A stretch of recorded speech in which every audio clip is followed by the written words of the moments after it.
Safwan jadi panjang muka. Panjang pula.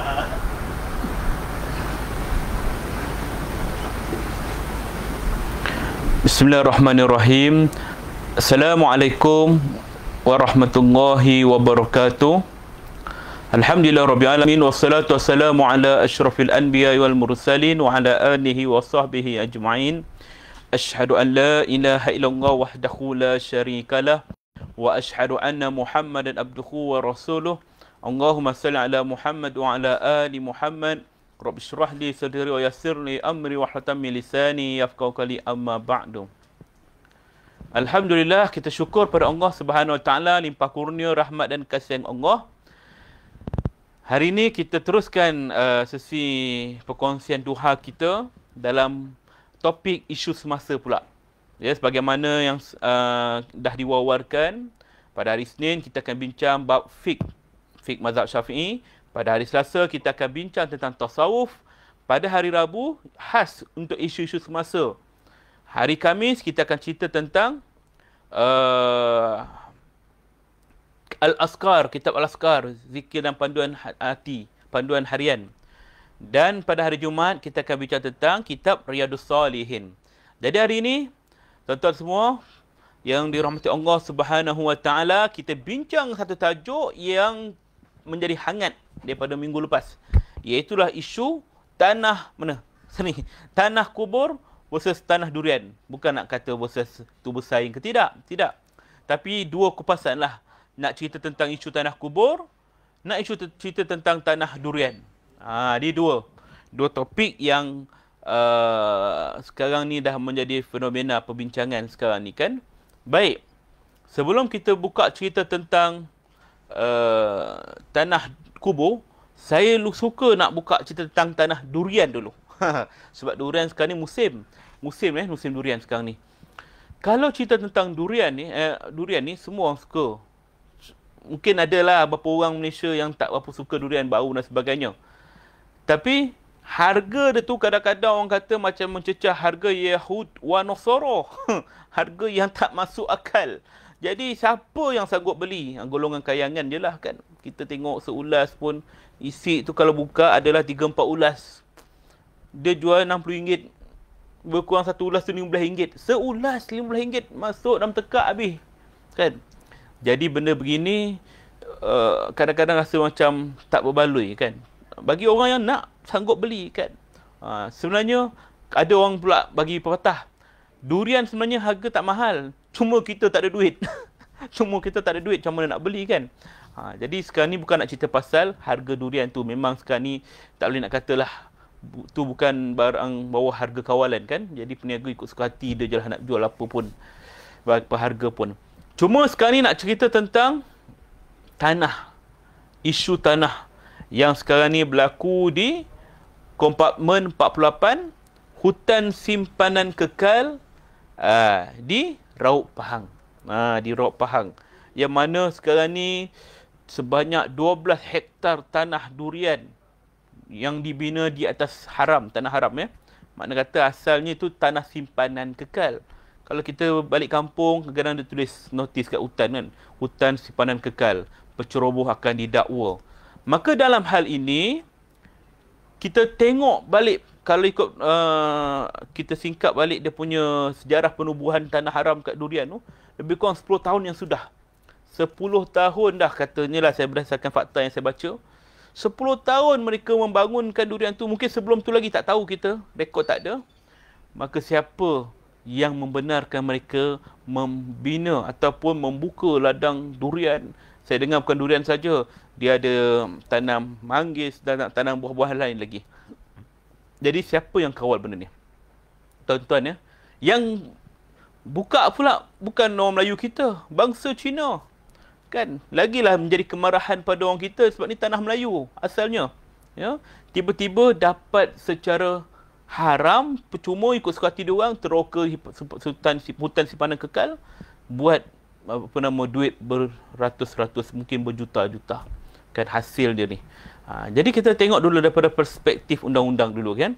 Kalau ikut undang-undang, mereka ini, saya baca daripada Akta Perhutanan Negara tahun 1984 ya.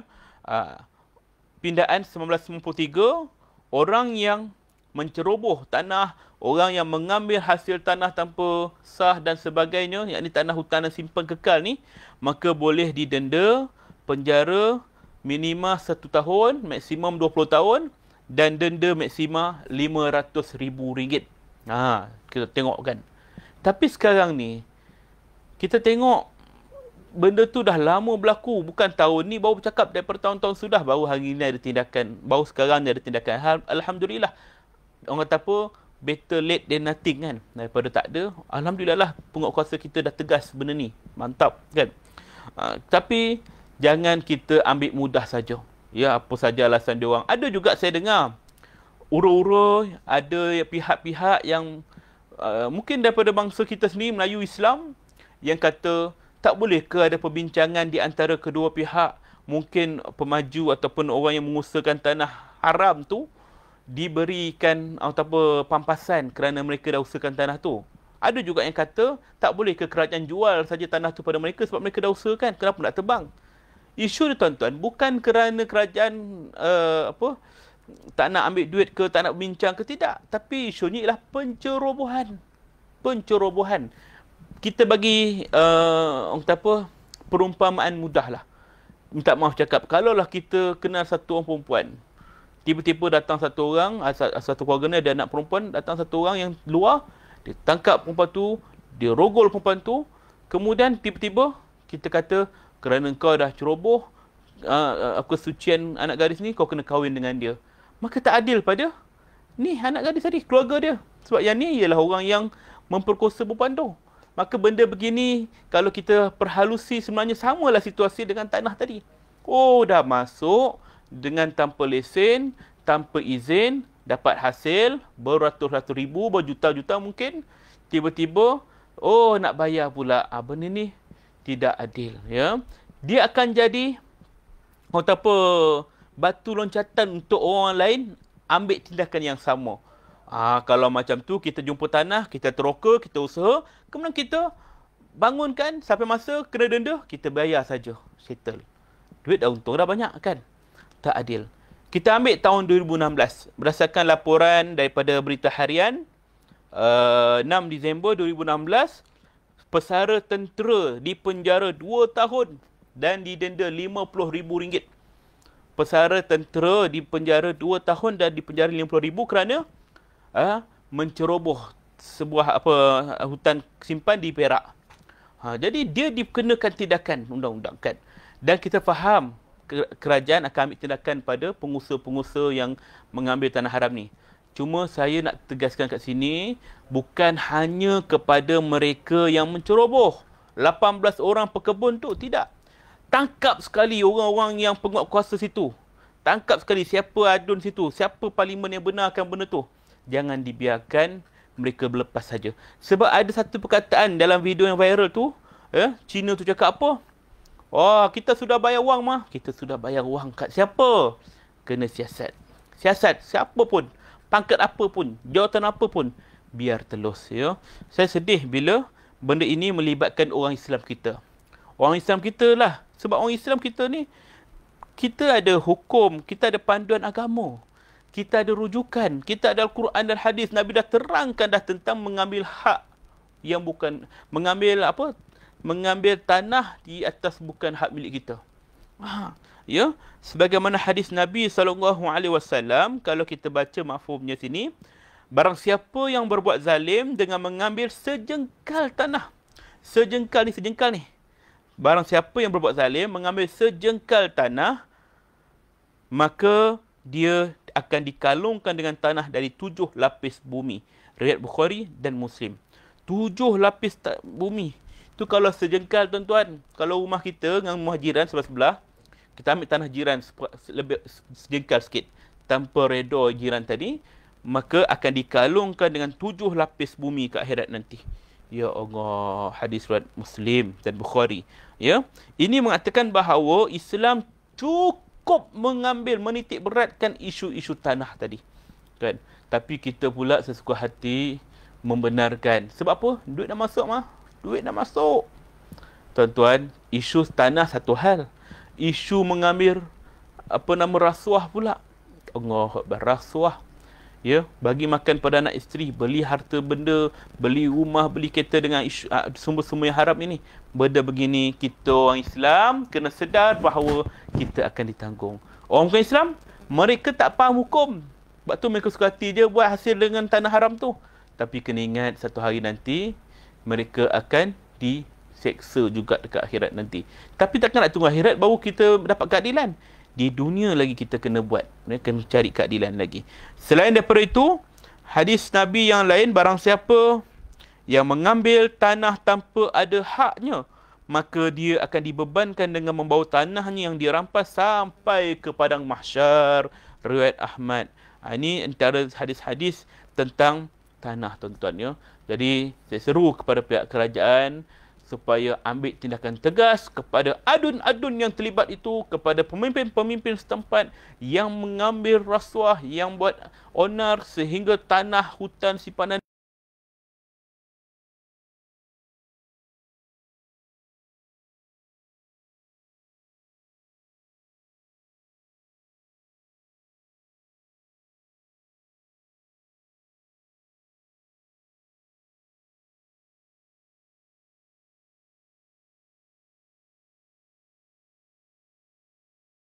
ya, tuan-tuan, itu satu bab. Ya, tanah durian sedap macam mana sekalipun, ini adalah hak kita. Kita kena bangkitkan. Isu tanah ni Islam cukup menitik beratkan.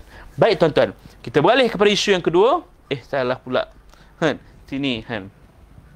Sekali lagi. Tanah kubur pula. Baik, tanah kubur pula apa cerita dia? Sekarang ni ramai orang yang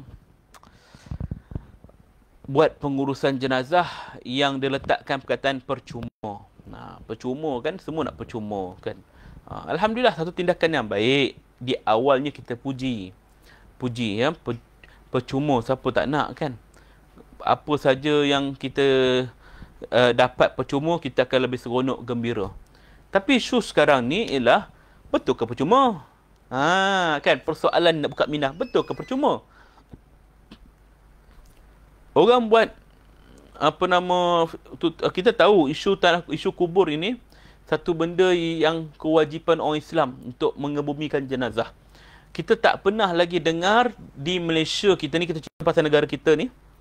Di Malaysia kita, bila seorang tu meninggal dunia, tak dapat dikebumikan kerana tanah tak ada, duit tak ada nak kebumi jenazah. Tak pernah dengar pun. Sejak zaman dulu sampai sekarang tak pernah dengar isu tanah tak ada sebab nak kebumi jenazah. Maka hal ini bukanlah satu benda yang kita katakan bahawa serius. Mungkin ada beberapa kekangan yang lain, tanah kariah ke, waktu lambat dan sebagainya, kena kebumi jenazah. Ini isu yang lain. Tapi nak katakan bahawa jenazah orang kita Islam tetap akan dikebumikan walau apa cara sekalipun.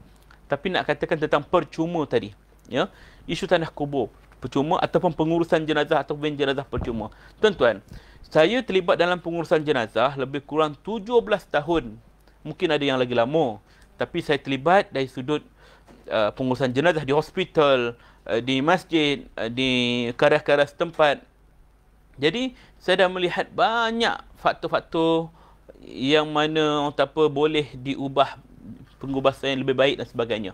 Kalau tengok pengalaman sebelum ini, yakni mungkin dalam sekitar 5 tahun atau 10 tahun yang lepas sebelum wujudnya NGO SPJM yang saya asaskan ini, ada orang yang mengambil kesempatan sehingga meletakkan cas pengurusan jenazah mandi dan kafan saja mencecah RM900, bahkan RM1,000 pun ada. Mandi dan kafan je, tuan-tuan. Mandi jenazah, kafan dengan kain tu kan. Mahal tak? Mahal lah, melampau sangat. Ya. Ada juga pengurusan jenazah yang cas RM300-400. Jadi tuan-tuan, boleh ke pengurusan jenazah ni di-charge? Ikut hukum, boleh.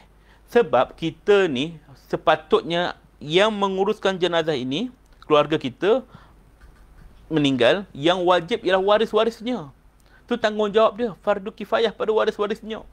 Namun oleh kerana kekangan-kekangan, antaranya waris tak ada pengalaman nak urus jenazah, tak tahu prosedur dan sebagainya, dan mungkin kerana sedih terlalu sangat dan sebagainya, maka diserahkan tanggungjawab ini kepada pihak lain, pihak ketiga. Maka bila diserah pada pihak ketiga, maka pihak ketiga itu berhak mendapatkan upah.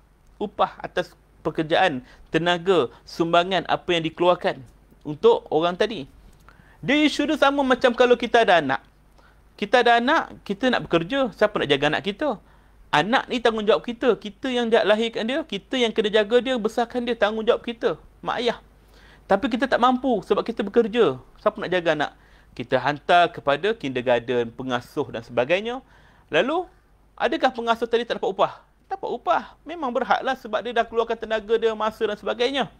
Maka upah pada pengasuh itu, hukumnya harus kenalah, kan? Sebab kita ada perjanjian. Begitu juga pengurusan jenazah. Memang ada kos dan upahnya di situ. Namun janganlah sampai melampau sangat. Macam saya katakan tadi, sampai RM1,000. Ini melampau sangat. Kadar dia paling kurang pun bukan busuk-busuk pun 300 ataupun 500 ataupun 600 lah. Itu bergantung pada hospital, bergantung pada kariah dan sebagainya. Kerana kita nak cerita hal lebih terperinci, susah. Sebab lain kariah, lain cara dan kaedahnya. Ya? Baik, balik kepada tadi. Kalau orang tu memang bekerja sebagai tukang mandi mayat, kalau orang tu memang kerja sebagai pemandu ven jenazah, kalau orang tu bekerja sebagai penggali kubur sekalipun, maka itu adalah tugas dia. Semua orang ini ada tugas masing-masing. Ada orang jadi guru, ada orang jadi doktor, ada jadi askar, ada jadi postman, ada jadi kurier dan sebagainya. Maka begitu juga orang-orang yang buat kerja-kerja fardu kifayah seperti pengurusan jenazah. Sebut tentang fardu kifayah ni, semua kerja yang saya sebut tadi ialah fardu kifayah. Bila ada orang lain ambil tugas tu, maka terlepaslah tanggungjawab orang lain. Doktor, fardu kifayah. Polis, fardu kifayah. Guru, fardu kifayah. Penggali kubur pun fardu kifayah juga. Maka samalah situasi dia. Kena dibayar upah. Berbalik kepada tadi, bila berlaku masalah, ada pula orang-orang yang menawarkan perkhidmatan pengurusan jenazah percuma. Ven jenazah percuma. Alhamdulillah untuk membantu waris yang kurang berkemampuan.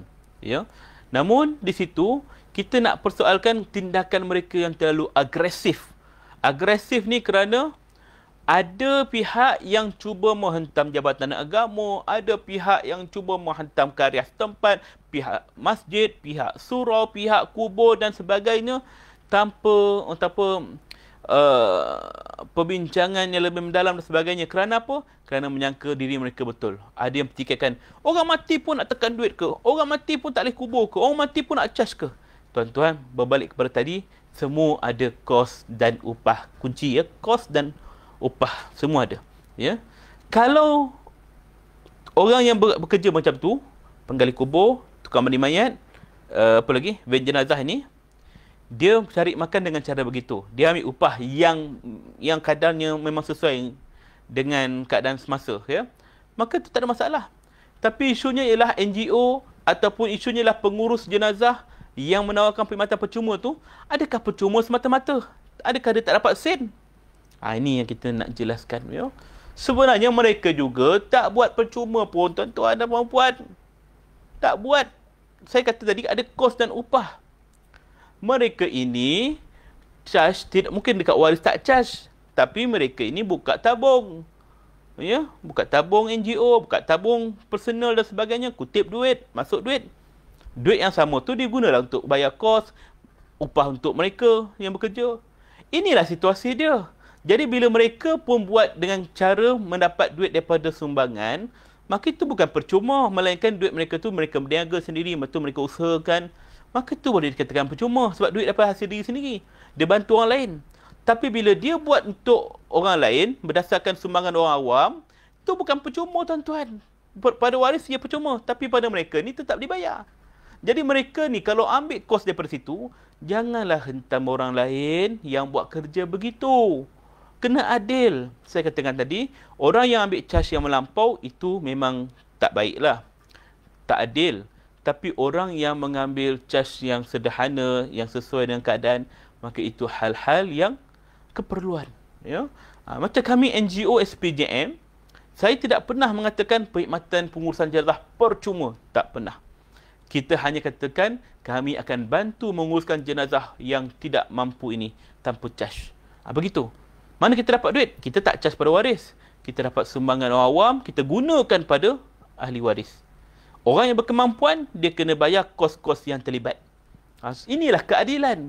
Kita tak nak sumbangan orang awam masuk ke dalam akaun kita, kemudian kita bagi sama rata pada semua orang. Orang susah kita bantu, orang senang banyak duit kita bantu, maka keadilan tak sampai. Sebab orang awam menyumbang untuk bantu orang yang susah. Jadi kita kena fikir kat sini juga, ya. Janganlah kata pengurusan jalan percuma itu semua marketing semata-mata, ya. Tak boleh, melainkan kita kata memang duit kami sendiri.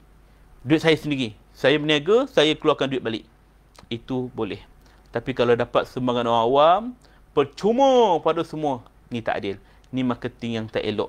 Sebab memberi imej buruk kepada karya masjid, pejabat agama ataupun siapa saja yang buat pengurusan jenazah yang berbayar, seolah-olah macam mereka ni tekan. Oh, ini tak baik lah, ni bayar, ini percuma, bayar percuma. Waris memang tak perlu bayar.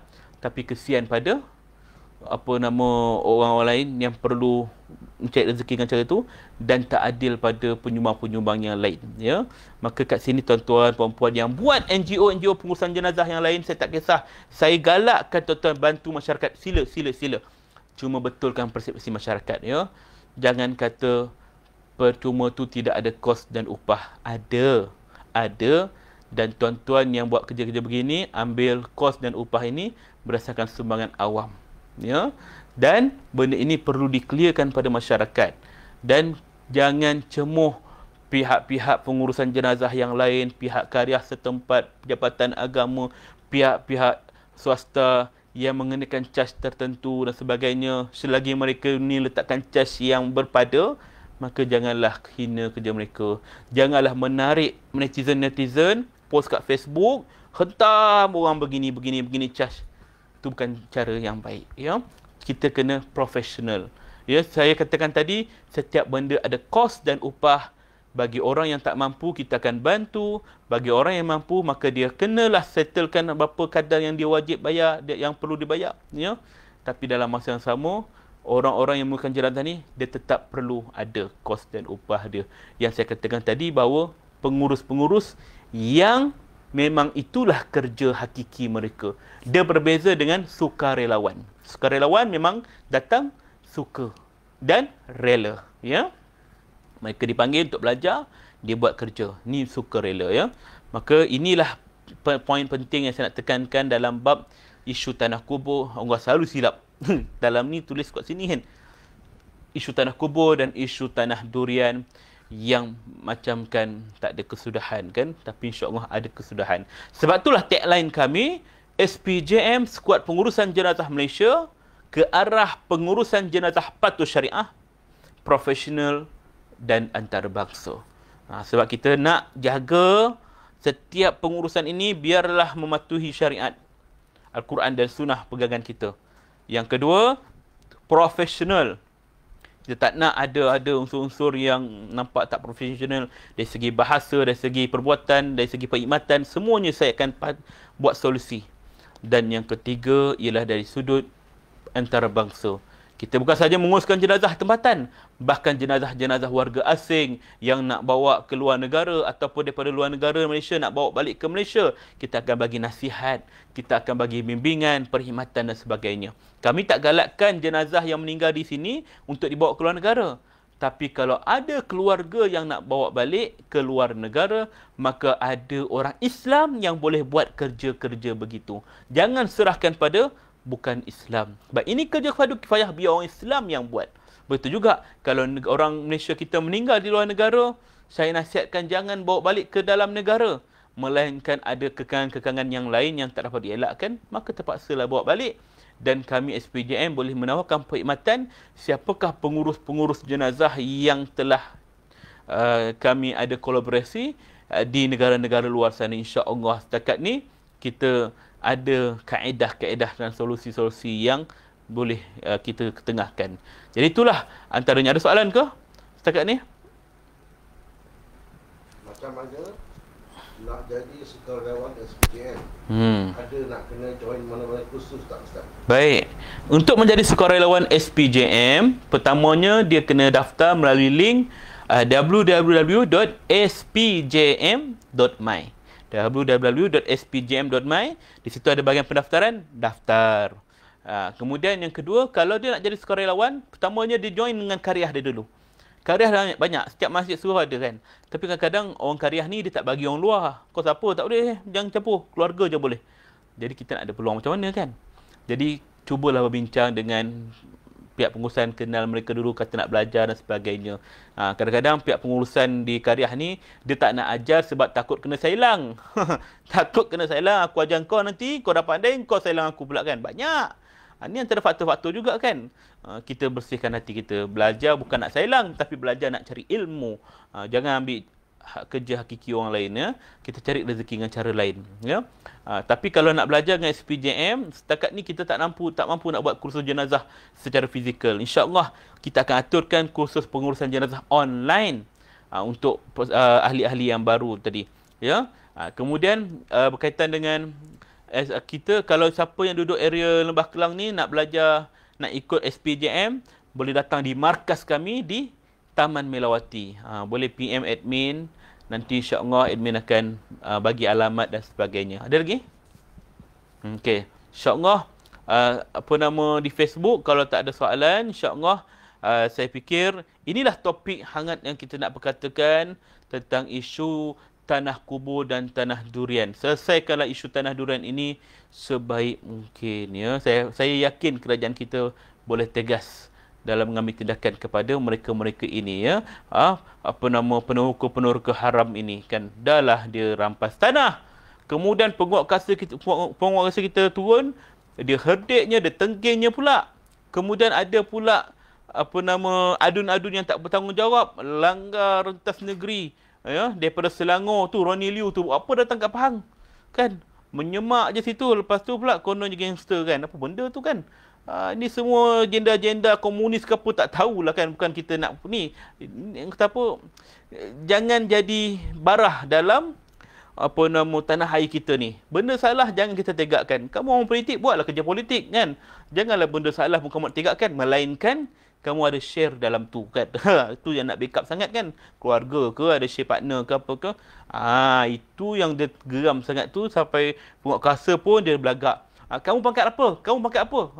Kata kan. Oh, belagak dia kan. Banyak tindakan boleh ambil kat dia tu. Satunya menghalang penjawat awam.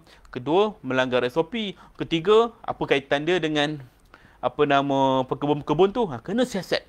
Kalau boleh, biarkan dia dibuang daripada parlimen ataupun daripada adun ni. Biarkan. Sebab apa benda ni kita tak nak jadi barah. Mana-mana YB parlimen yang jadi sampah ni, buang je. Buat apa? Kita bayar gaji 222 parlimen dalam negara ni, tapi berapa orang yang buat kerja betul-betul? Ada yang bagus YB, ada yang haprak kan. Begitu juga adun-adun kan. Jadi benda begini jangan kita simpan jadi barah. Biar orang-orang yang betul-betul boleh pimpin negara, yang boleh takbir negara kita ni. Kita dah geram dah. Masyarakat kita dah cerdik, rakyat kita dah cerdik. Kita kena fikir. Sebab mereka ini adalah lantikan. Kita yang melantik mereka melalui pilihan raya. Jadi buatlah keputusan yang bijak, ya. InsyaAllah PRU next 14 ke 15?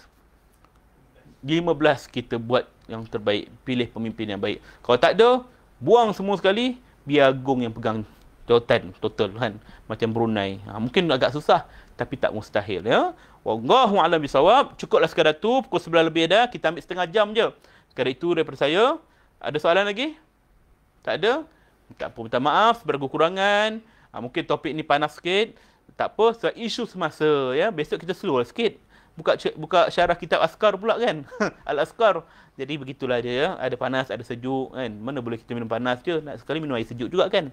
InsyaAllah. Kita tangguh dengan tasbih kafarah dan suratul Asr. Subhanaka wa bihamdik asyhadu an la ilaha illa anta astaghfiruka wa atubu ilaik. Bismillahirrahmanirrahim. Wal 'asr innal insana lafil khusr illa allazina amanu wa 'amilus solihati wa tawassaw bil haqq wa tawassaw bis sabr. Assalamualaikum warahmatullahi wabarakatuh.